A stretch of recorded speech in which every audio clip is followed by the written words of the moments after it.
En fait, l'estime de soi, ça pourrait presque être vu comme une forme d'amour-propre, puisque l'amour-propre, dans les dictionnaires, nous disent que c'est un sentiment qu'on a de sa propre valeur, de sa dignité, et qui pousse à agir pour mériter l'estime d'autrui.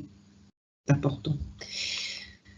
Donc, je reviens sur cette idée de balance. Hein. Vous voyez qu'ici, on l'abordait tout à l'heure dans le slide précédent.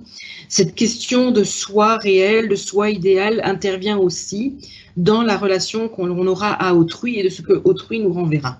Alors, le soi réel, c'est quoi? C'est qui je suis dans les faits.